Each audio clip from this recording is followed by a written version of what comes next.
नमस्कार, जन टीवी देख रहे हैं आप। मैं श्वेता शर्मा आपके साथ। खबरों की शुरुआत से पहले एक नजर डालेंगे अभी की हेडलाइंस पर। भाजपा राष्ट्रीय अध्यक्ष जेपी नड्डा का उत्तराखंड दौरा, सीएम पुष्कर सिंह धामी ने किया स्वागत। जौलीग्रांट एयरपोर्ट पर हुआ अभिनंदन।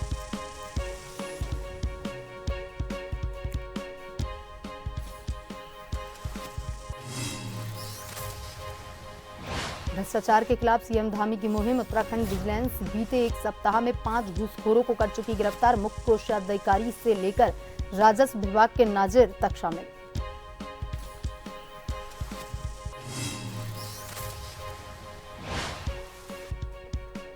देहरादून में आरटीओ विभाग की कार्रवाई, लोडर वाहन के रूप में इस्तेमाल हो रहे ई ऑटो रिक्शा के खिलाफ चलाया अभियान। 18 वाहनों को किया सीज।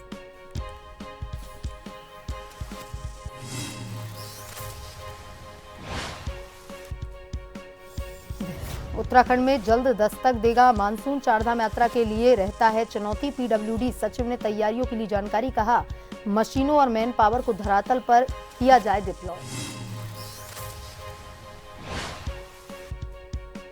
उत्तराखंड के कई हिस्सों में गर्मी का सितम, राजाजी टाइगर रिजर्व में पशु पक्षियों को तपिश से बचाने के लिए खास इंतजाम, पीने के पानी के लिए की गई बेहतरीन व्यवस्था।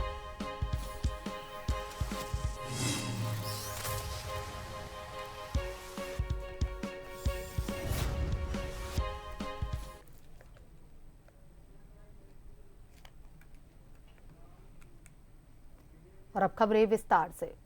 भारतीय जनता पार्टी के राष्ट्रीय अध्यक्ष और केंद्रीय स्वास्थ्य एवं परिवार कल्याण मंत्री जेपी नड्डा उत्तराखंड दौरे पर हैं। सीएम पुष्कर सिंह धामी ने जौलीग्रांट एयरपोर्ट पर हार्दिक स्वागत एवं अभिनंदन किया।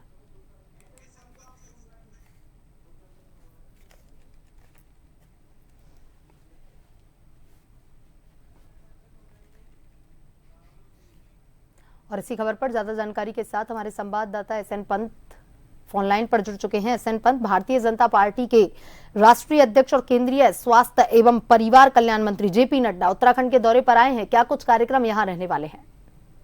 बिल्कुल, आपको बताना चाहूंगा कि उत्तराखंड में भारतीय जनता पार्टी के राष्ट्रीय अध्यक्ष और केंद्रीय स्वास्थ्य एवं परिवार कल्याण मंत्री जेपी नड्डा उत्तराखंड के दौरे पर हैं, जहां वो आज पिथौरागढ़ और राजधानी देहरादून का दौरा कर रहे हैं। उन्होंने सीधे तौर पर जो मुख्यमंत्री आज उनके जौलीग्रांट पर कुछ देर पहले उनका स्वागत किया, उनको रिसीव करने के लिए भारतीय जनता पार्टी के प्रदेश नेतृत्व और उत्तराखंड मुख्यमंत्री समेत उनके कैबिनेट के मंत्री भी मौजूद रहे। भारतीय जनता पार्टी के वरिष्ठ नेता भी मौजूद रहे और सबसे बड़ी बात है कि मुख्यमंत्री और केंद्रीय स्वास्थ्य एवं परिवार कल्याण मंत्री जेपी नड्डा का पिथौरागढ़ गुंजी में आज दौरा है, जहां पर वो बाकायदा एक मेडिकल कैंप का उद्घाटन करेंगे और साथ ही साथ जनता पार्टी की ओर से ऑपरेशन सिंदूर की बात कामयाबी और उसकी सफलता के तिरंगा यात्रा जगह जगह निकाली जा रही है, जिसमें सरकार के तमाम कैबिनेट मंत्री, विधायक, भारतीय जनता पार्टी के वरिष्ठ नेता और कई विधायक स्थान प्रमुख शिरकत कर रहे हैं।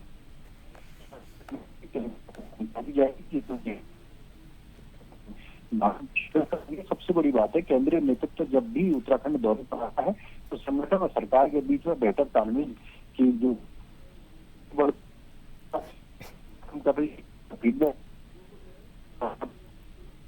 संगठन पदाधिकारी अलग अलग तरीके से सिंगल टॉक करके अपनी संगठन के हिसाब से पूरी जानकारियां होती हैं जो करती हैं उनको। सबसे बड़ी बात है किया जा रहा है केंद्रीय अध्यक्ष का में आना, जो अपना भारतीय जनता पार्टी को काफी मजबूत करता है और भारतीय जनता पार्टी के चुनाव भी हुए हैं, मद्देनजर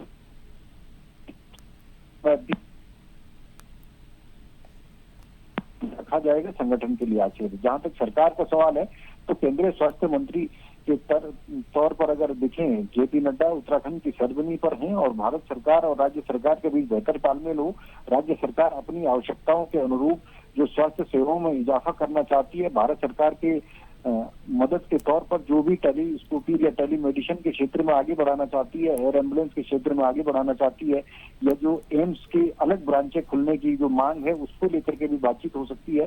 तो कुल मिलाकर के जेपी नड्डा का जो उत्तराखंड का दौरा है वो वाकई में उत्तराखंड के लिए किसी सौगात से कम नहीं होगा। जी एसएन पर तमाम जानकारी के लिए धन्यवाद।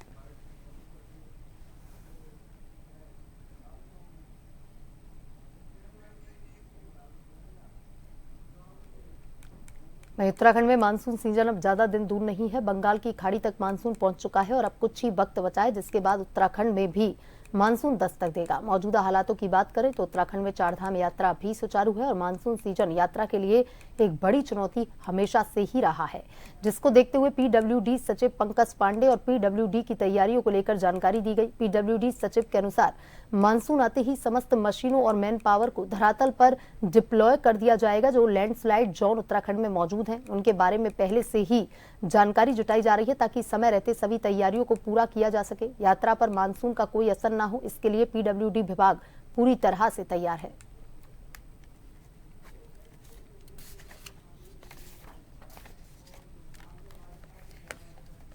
देखिए, मानसून निश्चित रूप से हमारे लिए एक चैलेंज का टाइम होता है क्योंकि पहाड़ में काफ़ी जगहों पे लैंडस्लाइड या इस तरह के इश्यूज आते हैं। तो हम लोग पूरी मुस्तैदी से काम करते हैं। हमारे पास पूरा हमारा एसओपी बना हुआ है कि कहाँ कहाँ पे हम लोग को प्रॉब्लम होती है, कहाँ पे मशीन लगानी है। तो पूरा डिटेल एसओपी है, उसके हिसाब से हम लोग मशीनें और मैन पावर डिप्लॉय करते हैं और किसी भी तरीके की सिचुएशन के लिए हम लोग तैयार रहते हैं। तो जैसे ही हमको ये अलर्ट आएगा या सिग्नल आएगा कि मानसून स्टार्ट होने वाला है तो हमारा जो एसओपी है उसको हम लोग एक्टिवेट करेंगे और सभी जगहों पर जो अफेक्टेड जगह हैं, जो इम्पोर्टेंट रोड है हमारे, उनमें मशीनें लगाना, मैन पावर लगाना, सारे नंबर डिस्प्ले करना और जो भी रिक्वायर्ड चीज़ें हैं उसके लिए हम लोग पूरी तैयारी करेंगे। वहीं देहरादून आरटीओ विभाग द्वारा अवैध रूप से संचालित हो रही ई ऑटो रिक्शा पर कार्रवाई कर अभियान चलाया गया। जिन ऑटो रिक्शा का इस्तेमाल नागरिकों की आवाजाही के लिए किया जाना था उनका इस्तेमाल बतौर लोडर वाहन किया जा रहा है, जिस पर चालानी कार्रवाई करते हुए आरटीओ द्वारा कई ऐसे वाहन सीज भी किए गए हैं।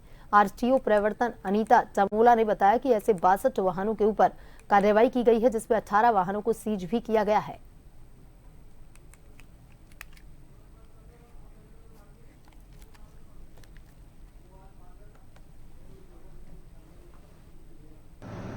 तो यहाँ से शिकायतें भी प्राप्त हो रही थी सब्जी मंडी के आसपास, तो वहाँ पर ये अभियान चलाया गया था।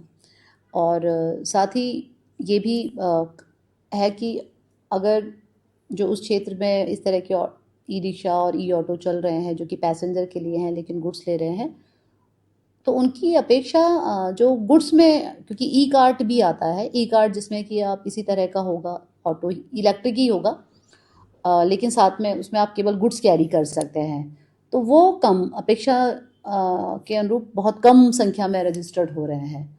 तो इसलिए भी एक कार्रवाई था कि जिस पर्पज़ के लिए व्हीकल रजिस्टर्ड है उसी पर्पज़ में वो चले और लोग गुड्स व्हीकल को भी खरीदने के लिए प्रोत्साहित हों और गुड्स व्हीकल में ही गुड्स को कैरी भी करें।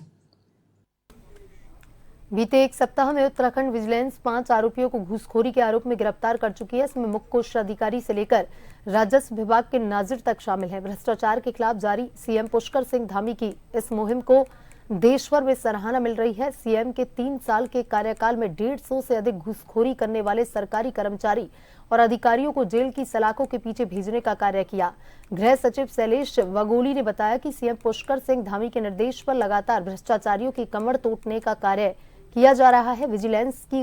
विजिलेंस को भ्रष्टाचारियों पर अधिक सतर्कता और तीव्रता से कार्रवाई करने के निर्देश मिले हैं।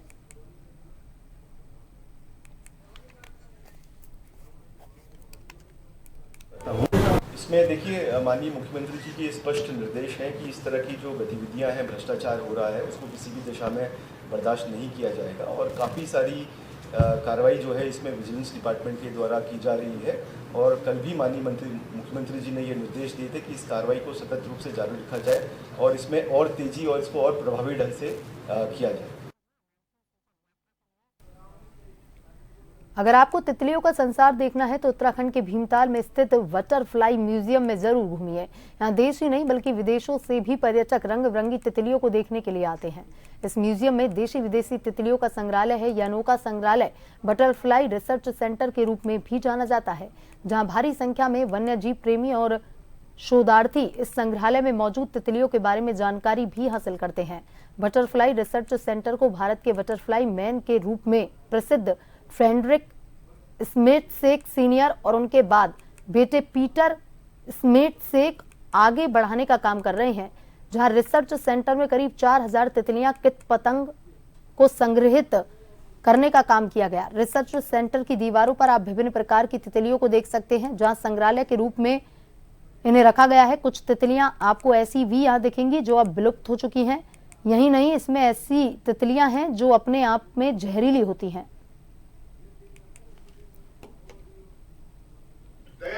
ये जो है पिताजी ने इसको 1940 के दशक में तितली का संग्रह शुरू किया, जो कि 2000 के आसपास मैंने बटरफ्लाई रिसर्च सेंटर उसको बना लिया, क्योंकि इस पर रिसर्च हो रहा था तितलियों पर। और इसका मकसद ये है कि भारतीय तितलियों पतंगों का बाकी कीटों की जानकारी बढ़ाना।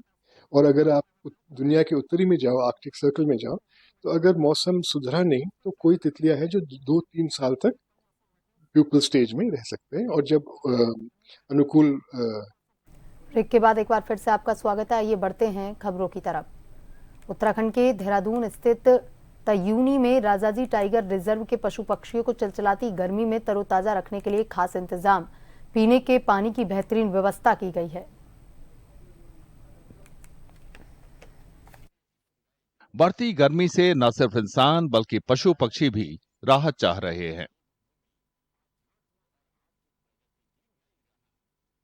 देहरादून के राजाजी राष्ट्रीय उद्यान में अधिकारियों ने खास व्यवस्था की है ताकि वन्य जीवों को गर्मी में पानी की कमी ना हो। प्राकृतिक जल स्रोतों के अलावा पार्क अधिकारियों ने कृत्रिम जल कुंडों को पानी से भरने की व्यवस्था की है।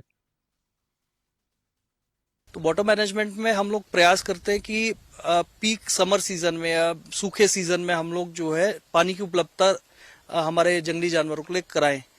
तो इसी के तहत हमने जो है आपका कुछ ऐसे यहाँ पे सोर्सेज आइडेंटिफाई किए। फर्स्ट ऑफ ऑल वेल्स हम लोगों ने एस्टेब्लिश किए। अभी जहाँ पे हम लोग खड़े हैं चीलावाली में, ऐसे 8 वेल्स हम लोगों ने फर्स्ट ऑफ ऑल एस्टेब्लिश किए जहाँ 12 मासी पानी या पेरेनियल पानी का सोर्स रहता है। और ऐसे कुओं को फिर हमने इनका पानी जो है डाइवर्ट किया थ्रू अंडरग्राउंड पाइपलाइंस। और अलग अलग हमारे जो है लगभग 26 वाटर होल्स हैं जो हम लोग अभी इस तरीके से फीड कर रहे हैं। गर्मी के दिनों में नदियों में पानी कम है, लिहाजा जलाशयों को भरने के लिए टैंकरों से पानी डाले जा रहे हैं।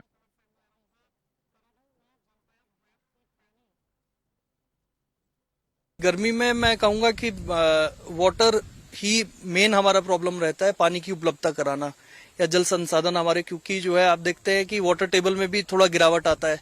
और जो हमारे जो रॉज है जिनको हम कहते हैं नदियां हैं, उनमें भी पानी जो है सूख जाता है। तो ट्राई करते हैं हम लोग न केवल ये ग्रेविटी मेथड से बल्कि आर्टिफिशियली भी हम लोग के जो कच्चे पक्के वाटर होल हैं उनमें पानी की उपलब्धता कराई जाए। वो टैंकरों के माध्यम से भी होती है और जहां ग्रेविटी से संभव होता है वहां ग्रेविटी से होती है।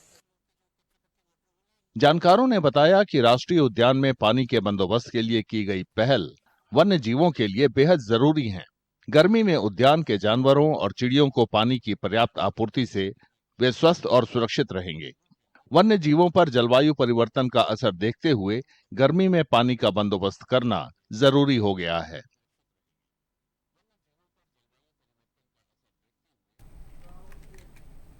पाकिस्तान को अंकारा के समर्थन में भारत में आक्रोश बढ़ गया है, जिसके कारण तुर्की के उत्पादों का बहिष्कार किया जा रहा है। उत्तराखंड की राजधानी देहरादून में व्यापारियों द्वारा तुर्की के सेबों का बहिष्कार किया जा रहा है। स्थानीय फल व्यापारी कोल्ड स्टोरेज संचालक बहिष्कार में शामिल हो गए हैं। उन्होंने तुर्की सेब को स्टोर करने या बेचने से इनकार कर दिया है।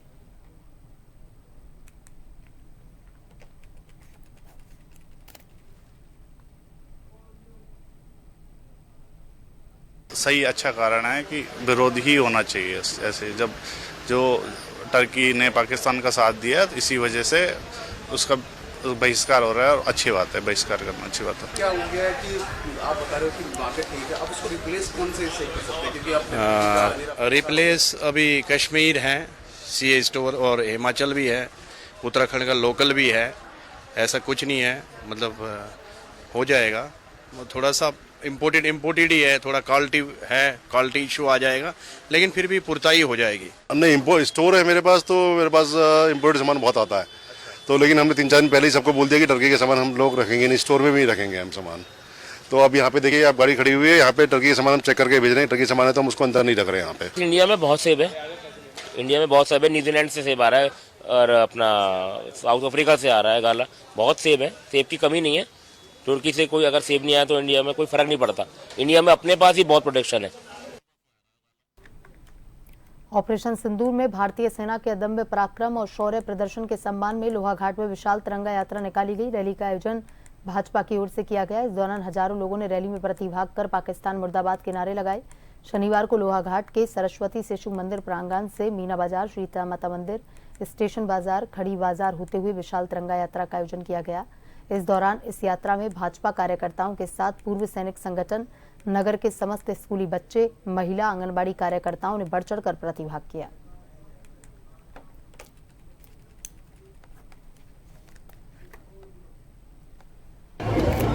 आज सभी लोगों के संज्ञान में है, विगत दिनों जो पहलगाम में जो पाकिस्तान पुलिस आतंकवादियों द्वारा जो हमारे निर्दोष नागरिकों को मारा गया था, उसके परिप्रेक्ष्य में जो हमारे देश के सैनिकों द्वारा बहुत जोरदार जवाबी कार्रवाई के साथ पाकिस्तान में कार्रवाई की और हमारे प्रधानमंत्री के नेतृत्व में बहुत बड़ा ऑपरेशन को अंजाम दिया गया। और आपने देखा होगा, मात्र एक दिन में ही पाकिस्तान हमारे घुटनों में आ चुका था। पहलगाम हमले में जो हमारी सेना ने उसका जो आतंकी ठिकानों को ध्वस्त किया था, निश्चित रूप से भारतीय सेना ने जो शौर्य और पराक्रम का जो साहस दिया है, कार्य किया है, वो बहुत ही काबिल तारीफ है। उनके सम्मान में पूरे प्रदेश भर में आज ये तिरंगा शौर्य यात्रा निकाली जा रही है। भरत रूप से पूरे भारतवर्ष में तिरंगा यात्रा निकाली जा रही है। जो हमारे सैनिक हैं, उनके सम्मान में ये तिरंगा यात्रा निकाली जा रही है। जिस प्रकार से उन्हें शौर्य और पराक्रम का परिचय देते हुए दुश्मन के घर में जाकर दुश्मन को मारा गया और उनके काफी नुकसान किया गया। तो शौर्य दिवस के रूप में और सिंदूर जो ऑपरेशन था माननीय प्रधानमंत्री जी का, उसको सफल बनाने के हेतु जो कार्यकर्ता उसको सफल बनाया पूर्व सैनिकों द्वारा। जो जितने भी हमारे सैनिक हैं, उनके सम्मान में यह यात्रा निकाली जा रही है। सैनिक बलों ने और हमारे देश के यशस्वी प्रधानमंत्री आदरणीय श्री नरेंद्र मोदी जी के नेतृत्व में 6-7 मई को पाकिस्तान स्थित आतंकी ठिकानों पर हमला किया गया। क्योंकि अब भारत सशक्त भारत है, एक मजबूत भारत है और जो किसी भी हमले का मुंहतोड़ जवाब देने के लिए आज पूरे विश्व में अपनी शक्ति का प्रदर्शन भारत ने किया है। बुलेटिन में अभी तक के लिए इतना ही। बने रहिए जन टीवी के साथ। नमस्कार।